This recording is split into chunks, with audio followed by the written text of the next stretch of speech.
O Congresso Nacional manteve nesta quinta-feira a proibição de reajustes e progressão funcional até 31 de dezembro de 2021 para categorias de servidores públicos. O veto de Jair Bolsonaro prejudica aqueles que atuam na linha de frente no combate ao coronavírus, como o pessoal das áreas de saúde, segurança pública, limpeza urbana e serviços funerários. Para o diretor técnico do DIEESE, Fausto Augusto Júnior, mais um absurdo do governo que, ao lado da privatização da Eletrobras, coloca questões urgentes ao povo brasileiro. Acompanhe. Ontem a gente viu que a Câmara confirmou o veto do presidente da República que impede reajustes para servidores de estados e municípios que vão receber o auxílio aí no meio da pandemia. É bom lembrar que nós estamos falando do reajuste de servidores que estão na linha de frente do combate ao coronavírus, ou seja, trabalhadores da saúde, trabalhadores da assistência, trabalhadores da segurança pública, enfim, são os trabalhadores que de alguma forma estão aí combatendo e lidando com a pandemia. Esse acho que é o primeiro senão, né? Por que será que a gente vai mais uma vez colocar esses servidores pagando a conta, já que eles estão ali num momento bastante complicado do enfrentamento? A outra questão é se cabia de fato ao governo federal e ao Congresso Nacional vetar um reajuste que normalmente se dá a partir das negociações legislativas nas câmaras de vereadores e nas assembleias legislativas. É bom lembrar que nós estamos falando aí que o governo federal está empurrando para estados e municípios uma proibição que muitas vezes, dentro até do próprio momento em que cada estado e município pode estar vivendo, poderia ser feito de maneira diferente. E por fim, pensando ali um pouco esse olhar aí da manutenção do veto do presidente da República, de alguma forma ele vai ter um preço bastante alto, né? Porque o Senado tinha derrubado esse veto, tinha colocado então para que estados e municípios decidissem sobre a questão dos reajustes para esse conjunto de servidores, e agora a Câmara manteve o veto, e aí assim o veto foi mantido. Para isso, o governo fez um grande acordo daqueles que o governo Bolsonaro dizia que não faria, né? Ou seja, os acordos legislativos que passam por liberação de recursos de emenda, que passam por mais recursos para determinados setores ali, inclusive setores empresariais que estão buscando aí desoneração e apoio financeiro. Eu acho que esse é um preço bastante alto, em função de um debate que é muito claro que deveria ficar a cargo das Assembleias Legislativas e das Câmaras de Vereadores a ser decidido. Não é possível que, de novo, são servidores que mantêm, que garantem, de certo modo, os direitos sociais, que de alguma forma vão pagar essa conta, em especial ao longo do ano que vem, uma vez que seus salários estarão congelados. E é bom lembrar que não são só salários, são salários, evoluções de carreira, bônus, enfim, tudo que se resume ali à folha de pagamento e ao gasto com o pessoal. Estão Na destruindo outra ponta, a empregos. notícia de hoje, então, é que o governo E aqueles caras Bolsonaro que falam, vai a criar uma economia empresa, é vai menos colocar importante 4 do que a vida. bilhões para criar uma Cara, empresa para para! vender a outra Não empresa. De dissocia uma novo, coisa de a outra. pergunta que a gente faz é que Sem sentido faz pensar uma dinheiro, sem privatização produção, na o qual povo o do campo também vai governo, deixar de como produzir. já foi feito outras vezes, vai acabar pagando para vender aquilo que é nosso. O debate da privatização das empresas públicas precisa ser melhor realizado com a sociedade precisa compreender o que o atual governo quer fazer, para quem ele quer entregar as nossas riquezas. É bom lembrar que, nesse caso, nós estamos falando da Eletrobras, nós estamos falando de energia elétrica, nós estamos falando da geração, transmissão de energia elétrica, e que, de alguma forma, é estratégico para o desenvolvimento do nosso país. Quando a pergunta que se faz é o que vai acontecer com as contas de luz de cada um dos consumidores, dos cidadãos, o que vai acontecer com os rincões do Brasil que não chega energia elétrica e que vinha chegando via programas estatais e que a gente sabe que a iniciativa privada não vai onde não tem lucro muito alto, o que será de tudo isso e também o que será do ponto de vista estratégico, uma vez que a gente vai colocar um insumo básico para a gente pensar o desenvolvimento da nossa sociedade, e em especial no mundo que se organiza a partir da eletricidade, a partir das novas tecnologias, a partir da eletroeletrônica, se a gente vai, de certo modo, repassar para entes privados e, muito provavelmente, entes de outros países, de outras nações, que em muitos casos são até estatais de outras nações que vêm comprar aqui a nossa empresa pública de energia elétrica. Acho que esse é um debate colocado, a sociedade precisa se organizar, precisa se posicionar, porque esse vai ser só um primeiro passo. A gente sabe que a proposta do governo Bolsonaro é vender e entregar boa parte do nosso patrimônio para outros que muitas vezes sequer brasileiros são. E aí a pergunta que a gente deixa, se fala o tempo todo de mais Brasil, a pergunta é mais Brasil para quem? Essa é a pergunta que a gente deixa aqui para os nossos telespectadores, é pensar um pouco sobre tudo o que está acontecendo no nosso país hoje em dia.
O Congresso Nacional manteve nesta quinta-feira a proibição de reajustes e progressão funcional até 31 de dezembro de 2021 para categorias de servidores públicos.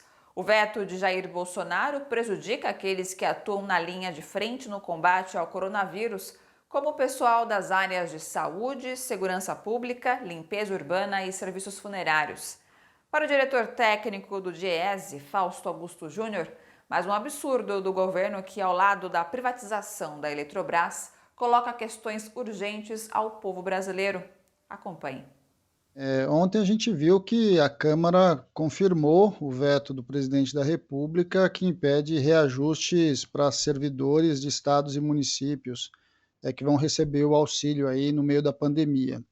É bom lembrar que nós estamos falando do reajuste de servidores que estão na linha de frente do combate ao coronavírus, ou seja, trabalhadores da saúde, trabalhadores da assistência, trabalhadores da segurança pública, enfim, são os trabalhadores que de alguma forma estão aí combatendo e lidando com a pandemia. Esse acho que é o primeiro senão, né? Por que será que a gente vai mais uma vez colocar esses servidores pagando a conta, já que eles estão ali num momento bastante complicado do enfrentamento? A outra questão é se cabia de fato ao governo federal e ao Congresso Nacional vetar um reajuste que normalmente se dá a partir das negociações legislativas nas câmaras de vereadores e nas assembleias legislativas. É bom lembrar que nós estamos falando aí que é o governo federal está empurrando para estados e municípios uma proibição que muitas vezes, dentro até do próprio momento em que cada estado e município pode estar vivendo, poderia ser feito de maneira diferente. E por fim, pensando ali um pouco esse olhar aí da manutenção do veto do presidente da República, de alguma forma ele vai ter um preço bastante alto, né? Porque o Senado tinha derrubado esse veto, tinha colocado então para que estados e municípios decidissem sobre a questão dos reajustes para esse conjunto de servidores, e agora a Câmara manteve o veto, e aí assim o veto foi mantido.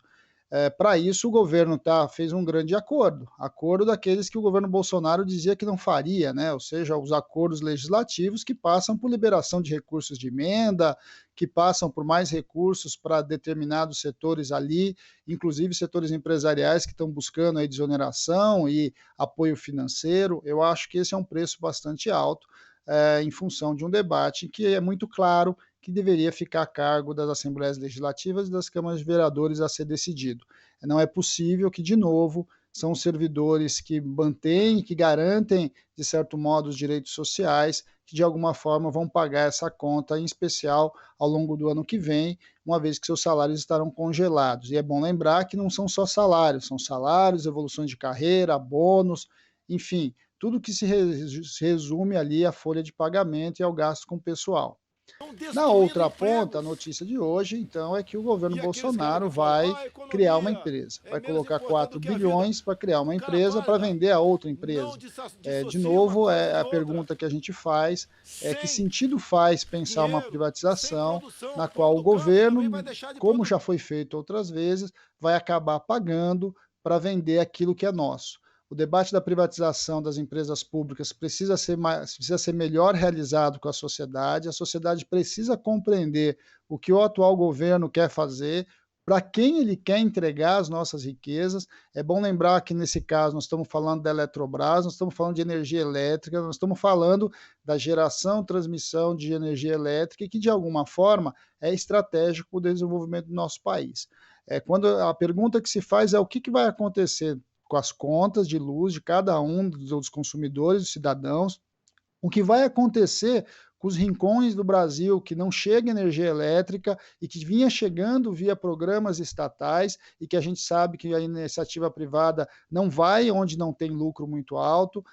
O que será de tudo isso e também o que será do ponto de vista estratégico, uma vez que a gente vai colocar um insumo básico para a gente pensar o desenvolvimento da nossa sociedade, e em especial no mundo que se organiza a partir da eletricidade, a partir das novas tecnologias, a partir da eletroeletrônica, se a gente vai, de certo modo, repassar para entes privados e, muito provavelmente, entes de outros países, de outras nações, que em muitos casos são até estatais de outras nações que vêm comprar aqui a nossa empresa pública de energia elétrica. Acho que esse é um debate colocado, a sociedade precisa se organizar, precisa se posicionar, porque esse vai ser só um primeiro passo. A gente sabe que a proposta do governo Bolsonaro é vender e entregar boa parte do nosso patrimônio para outros que muitas vezes sequer brasileiros são. E aí a pergunta que a gente deixa, se fala o tempo todo de mais Brasil, a pergunta é mais Brasil para quem? Essa é a pergunta que a gente deixa aqui para os nossos telespectadores, pensar um pouco sobre tudo o que está acontecendo no nosso país hoje em dia. Gente, bora fortalecer a TVT? É só clicar em inscrever-se e depois clicar no sininho. Pronto! Assim que pintar notícia nova, você fica sabendo no ato.